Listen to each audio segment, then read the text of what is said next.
Hey guys, I just want to bring you a video comparison of the Axial SCX24 and the Rc4 Drive 1-18 Gelande II D90 version. Guess it all comes down, one's 220 out of the box, one is 120, give or take $10 on each one, out of the box. The Deadbolt SCX24, I paid about $120 for mine. The D90 brand new, that is 220, between 210 and 220 I've seen it. But everybody knows Axial, they're more for the comp crawling. Well, you can make them scale, of course, too, but they're more known for, I guess, their performance. You get better flex, whatnot. Rc4 Drive, they're known for their scale looks and their scale drive, which is very true to this here. And then, you can make this scale also, but this is more of my comp crawler for this scale. And then the Gelande II here, is, of course, why $220? Well, it's all metal. That's the difference. A lot of things are metal on this RC, and you can see here by looking at the undercarriage, you got metal links, metal axles. Sorry, having problem focusing here. Metal axles.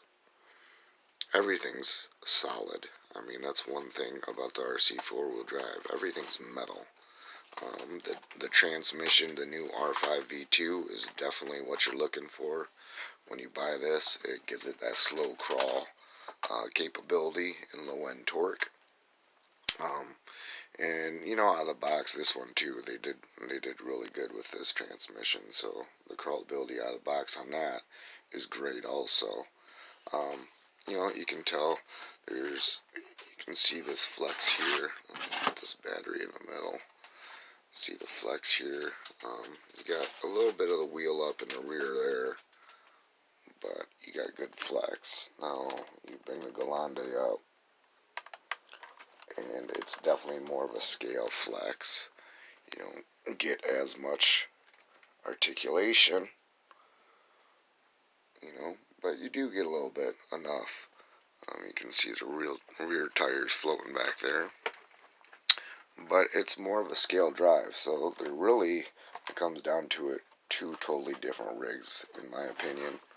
One is for scale driving, which you can crawl. I comped with this thing, and it did really well. Of course, it wouldn't beat this Deadbolt with the mods and stuff that are available for this thing. So I guess, all in all, if you're already into these smaller mini crawlers, the Axial, you're going to end up upgrading anyways with all the, brass parts that they offer for these things to lower the center of gravity and just upgrades. And like I said, I've probably put about $100 into this thing, and this one's pretty much all stock, except I did change out the stock ESC and put a Castle Sidewinder Micro 2 in it. But really, other than that, it's pretty much all stock. I mean, I did some stuff with the shocks, flipped them over, make them look more scale, so you can kind of see that. And then I cut one coil off the springs to give it some more droop on this Gelande. And then, of course, put an aftermarket servo in it, which is now a Savox 0256, I think it is. But I had to do some modding. I bent the steering link here, I'll show you, which made it clear the frame when it flexed. Usually that's a straight arm, but you can easily do that at home too.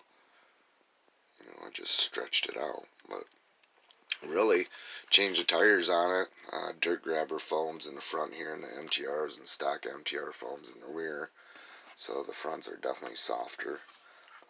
But you can add, that's real scale stuff that comes with the Gelande. And I mean, when you pick it up, it's heavy.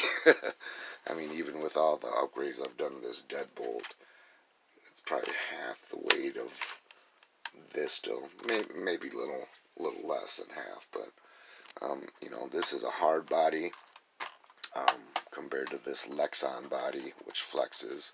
This is hard body, which gives that scale feel, adds more weight up top too, and helps with that scale drive. So all in all, really, I mean, you can't go bad. I guess it all depends on what you guys are looking for a drive in a vehicle. Me personally, I'm glad I've got both of these because it gives me two different styles of driving I can do now. Especially if your local hobby shop's having comps, you now got a scale one and now got a competition. You know, if they do make it like a class 1, class 2 sort of deal, you know, which is class 1 I'm guessing would be a hard body, and then class 2 would be the Lexan comp style stuff. But you can't go wrong. Of course, the turn radius on Gelande II is not as sharp as the Axial here.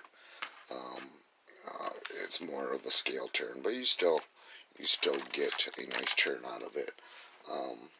You know, for the wheelbase wise, they match up. The deadbolt stock wheelbase is the same as the Gelande, so you could, if you wanted to make the SCX24 platform, use a Rc4 drive Gelande body, D90, Blackjack 2, I think I heard, will fit on it.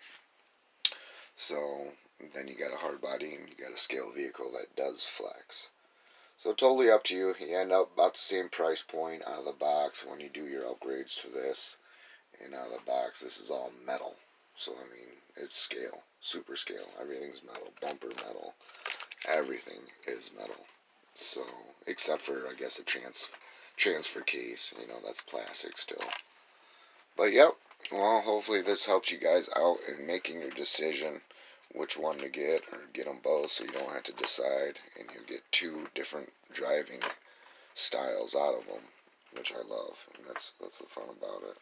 You know, I've really made this thing look scale too. Put my driver in there, and accessories in the back, painted it and stuff. Kind of what patina they call that.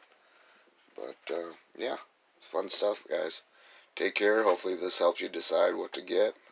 Again, scale for the Rc4 drive, and more of a, you know, capable crawler, comp crawler for the SCX24s because they have more flex and stuff like that. So, alright, take care.